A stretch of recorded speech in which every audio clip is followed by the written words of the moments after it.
Hello, good evening. My name's Scott Mills, and would you please welcome our Eurovision entry for 2017, Lucie Jones. That's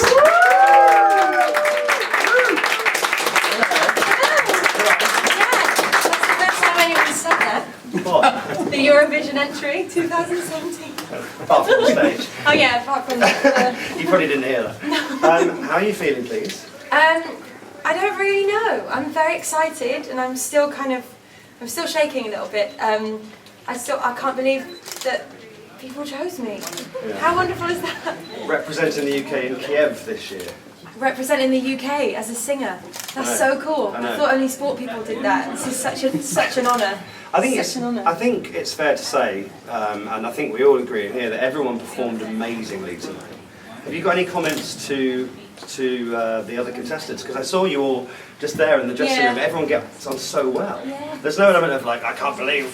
Like, everyone was like, I'm so pleased for Lucie. We kind of said during the show tonight, after everyone had performed, how fun it had been and how wonderful everyone was. It was a really good group of people. There was nobody that, well, I didn't feel there was anyone that if they won, I wouldn't have thought, oh, I should have won over there. Yeah. You know, it was just a really talented group of people with really good songs, and I can't believe I'm sat here, really. Yeah, I think the level of entry this year, both songs and performers, is like the next level, definitely. Yeah, the BBC really did an amazing job Yeah. at finding those songs and people. Why do you think your song stood out? I don't know. I mean, it's different. It was in a kind of different way to the other songs tonight. It's a very stripped back performance. And it's a very emotional song. For me, it's very emotional, and I feel very kind of on the edge, even thinking about it. It's quite moving. It seemed to really connect with the crowd in there as well, didn't it? Yeah, and obviously yeah, it with the did. viewers as well at home. Yeah, it was lush. Honestly, it was so nice looking out. Lush, I love it. We love you, Lush. It was lovely. It was such a nice thing to look out and see people. The song's been out since Monday, and they were mouthing the words back at me, and they were kind of really feeling what it means, and that's so cool. Yeah. So what have you got to say to people that picked up the phone or went online and voted for you tonight? Thank you. I will not let you down. I'll do everything I can to make you proud. And we've got a lot of work to do, and I need you guys behind me. So thank you and good luck. Do you feel like it's sunk in yet or not? Oh no, absolutely not. No, I'm currently thinking about the fact that I've got to do 2 shows tomorrow. Oh yeah, just that little West End show. Yeah. So somebody just offered me a glass of wine, and I said no. No, 2 shows tomorrow, and I think I'm just still floating on a little bit of an excitement cloud. Yeah. Somebody needs to bring me back down to earth. It'll probably be Ethan, my fiance, probably later tonight. He'll probably just say, this is real, this has really happened, and I'll probably cry again, and that will be very emotional and fun. You said to me backstage, like, I never win anything. I don't win. I always get nearly there, but I never win, and this is such an honour. Yeah. I say this every year, but it is a stadium in Kiev, obviously, with thousands of people. But then on television, 200 million people do watch the show. How does that make you feel? It's just unfathomable. Don't think about it. You can't. You just have to do what you do. If you were doing it to 5 people, or if you were doing it to the entire world, it means just as much. And yeah, I just can't really think about it, or there may be an accident. Good. That would be a good start. From the professional panel tonight, will you be taking any of those comments on board? Yeah, absolutely. These guys are there for a reason, and I can't wait to sit and watch it back, because to be honest, I was just kind of stood smiling and saying, yes, thank you, okay, and I can't remember anything that happened, so I need to sit down and really think about it and watch and listen. Will you watch it back? I won't watch my performance yet. Why? I'll watch the comments, and then I'll think about them, and then I'll watch the performance. Do you find it odd watching yourself? I don't like watching myself, but I have to get better. Right. So I make myself, but I never sit at home and kind of YouTube myself, and Okay, right. it's not really my vibe. Yeah. Have you always been a fan of Eurovision? Yes, yeah. Yeah. We used to have sleepovers when I was a kid. Yeah. I remember it very vividly on my tiny little telly that had stickers all around the bottom, and we used to sit in my room and watch it. And then getting older, that there's parties, there's Yeah. dressing up, and Yeah, there's yeah. the fun side of things there, and it's so cool. Yeah. It really is such a massive event. It's huge, and when you get there, I can't even describe to you what it's like. It's insane. You'll have the craziest week of your whole life. I can't wait. But then you'll It's be super addicted fun. forever. Yeah, super fun. Do you have a favourite Eurovision act at all? I do, and it's a bit of a random one. It's actually from the Ukraine. Oh. It was Shady Lady. And I'll tell you I know why. that one. Shady Lady, gonna fight like thunder. Yeah. I sang it at West End Eurovision about 7 years ago. Did you? Yes, I did. West End Eurovision is each show picks an old Eurovision entry, Yes. and they compete against each other, and Yeah, then yeah. there's a voting within the theatre, and then one show wins. We didn't win, but we had a great time. But yeah, that was our entry, and I just love it. I think it's brilliant. Well, you're the only Eurovision winner that I've spoken to that knows Shady Lady. So that's a really good Time for change, folks. Time for change. Apart from watching it at home, do you have any specific standout Eurovision memories that you remember? Well, good or bad? I mean, there's so many. There are honestly so Yeah. many. I grew up with ABBA. Yeah. So I'm an ABBA fan. Waterloo was playing earlier, and I knew every word. Yeah. So probably for me, it is that it's watching that now online and kind of looking back at it. So cool. Yeah. It's amazing the careers that people forge from coming through these shows, and Eurovision is the biggest one of all. Yeah. So if I get 1 second of a chance to do that, my God, I'm going to take it. Excellent. It's an incredible opportunity. Are you in this to win it? Oh God, yeah. We've got to give it a go, haven't we? Come on. You've got to go in with the positivity, and it's a good song.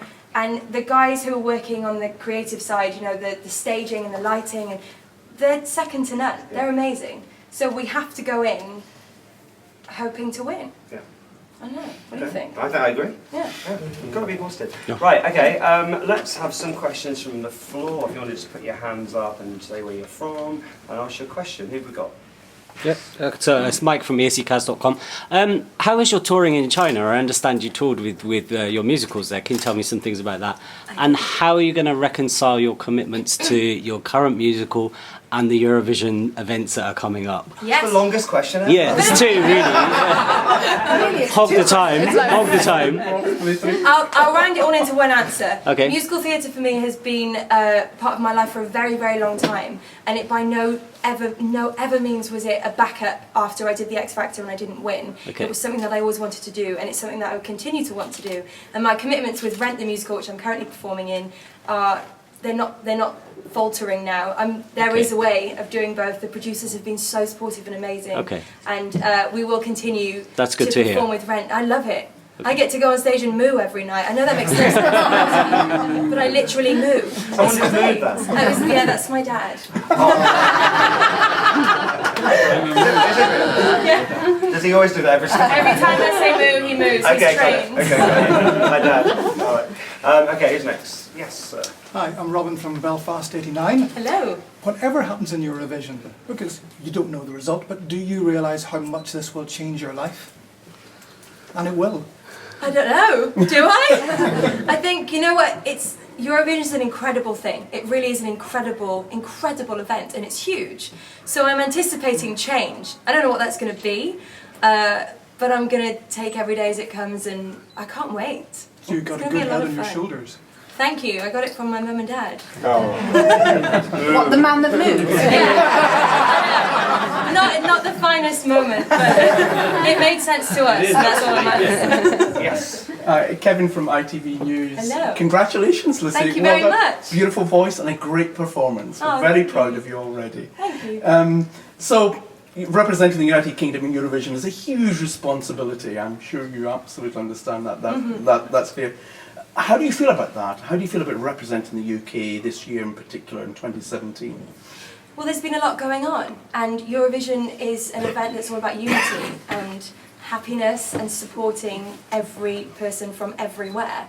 And what an amazing year to be an ambassador of that for the UK. I'm so excited, and I can't wait to see what people think of this song on that stage. And yeah, it's going to be pressure, but I'm ready for it. And you're from Wales, and I'm sure that Wales will be getting behind you. Do you have a message for the people in Wales? Absolutely. Yes! And thank you for voting for me, Wales, if you did. If you didn't, then shame on you. But no, it's an amazing thing to be Welsh. Nobody understands it unless they're Welsh. I think people are jealous of it, but they don't really know why. But we're very supportive of each other, and I think that's just an amazing thing, especially with Eurovision in mind. That's amazing. Tidy. Tidy. Yeah.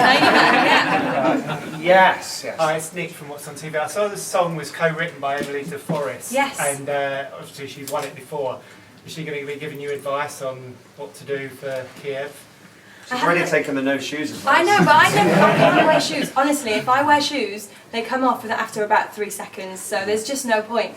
I've not met her, so I really hope to. I'm a fan, so I would love to meet her, but I think she's amazing. Lucy, hi, it's Ian from Bang Showbiz. Hello. So, hi, are you going to go on a trip to Europe after this win? Am I going to go on a trip to Europe? Yes, like the pre-parties and all that. Oh, I see. I have no idea. I hope so. I don't know. Am I? Yes, to some of them. We'll be having a little look and seeing. But yeah, I imagine Amsterdam will be in there without a shadow of doubt. What about Riga, Latvia? Oh, I can't reveal anything yet. Ed from Daily Star Sunday. Hello. So there's quite an anti-Europe feel sometimes with Britain at the moment. How do you think that's going to affect your reaction you get from Europe? Do you think is that concerning you, or do you think you can sort of beat that? No, I'm not concerned. I'm not concerned. I really think that Eurovision is, like I said, it's all about inclusion and unity. And like I said before, it's what a year to be a part of something like that. It really is. It's exciting more than threatening, I think. And if tonight is anything, that's a great example of how the UK feels about Eurovision. And all I can do is try and be a good ambassador of that. Okay. Yes. Hi, Stephen from OK. Hello. Hi. How does this compare to X Factor and your journey on that? And did you ever imagine that this would be something that you would be doing when you were on the stage all those years ago? No, my gosh, no. And funnily enough, we did boot camp for X Factor in this building. So Daniel, who performed tonight, I met him here, and my fiance, who was also on X Factor with us, I met him here. So it was quite funny coming back in here today, and when we stood side of stage waiting to go on for the result, Daniel turned to me and he said, "Have you got that feeling?" And I was like, "Yeah, I have. What is it?" He's like, "It's the OG feeling, the original gangster feeling from all those years ago." But no, I was young, and it was an amazing experience, and I think everything I've done has propelled me to what I do next. And yeah, they're just steps that you take, and this is an incredible one. I can't wait. Hey, Howell from The Sun. Hello. I just wanted to ask, you've now obviously got like a big burgeoning West End career, but doing this, is this your chance to go solo and become a pop star? Is that what you want to be? Oh, well, what a question. Like I said before, I really love my job in theatre, and the job that I'm currently doing is still running. And so whilst I'm doing Eurovision, I'll also be performing in Rent. And for me, that's the dream. To have both is the dream, and who knows what the future will bring. But right now, that's what I'm doing, and it's going to be hard work, but it's going to be so worth it. Anyone else? Yes, sir. David from Radio International. Well done, and congratulations on your win. And congratulations because you're the 60th UK Eurovision representative. Yeah, how cool is that? And we've already lined up Scott to do the 120th anniversary. On our radio show, which we have every week, we have a spot called the Eurovision cover spot. So you don't need to guess who's going to be on featured singing Shady Lady as soon as you sing it. Oh my gosh. On the musical side, are there any musicals that you haven't yet been in but you covet? Oh, I'd really like that part. You know what? There's a list in my agent's office, locked in a box that no one will ever see. And if I get any of those roles, I'll be happy to tell you about them. But until that day, no way. Yes. Emma, TV Times. Hello. It's a big song and in some ways speaks for itself, but do you plan to have any big production elements or dancers? I don't know. I don't think so. I think, well, like I said, the beauty of this piece is that it's stripped back and it's raw and it's kind of showing what you can do with minimal things. And the words are really everything in this song. So I don't know, but I doubt it. I think, I mean, I hope it stays similar. Great. Everyone happy? Anyone else? Thank you very much. Oh, yeah. The song's obviously very emotive. What were you drawing on any personal experience when you're singing it? Is there anything that's happened to you that you're thinking about when you're performing it? Yeah, I'm thinking about something in particular. Sorry, that didn't make sense. Oh my gosh, I'm sorry. I'm excited. Here we go. Re-say. I am thinking about particular things. I have a story for the song in my head, and it's very real. But again, it's something that I will never share. It is something that I think everyone who listens to this song takes it in a different way, and it means something different to each person. And I think that's really nice. So to keep my story for me is something that I will do, and I would encourage everyone else to find their own story within it. We need to break into your agent, don't we? Find that list. Right, listen, thank you so much, guys. And let's give a big round of applause. Thank you.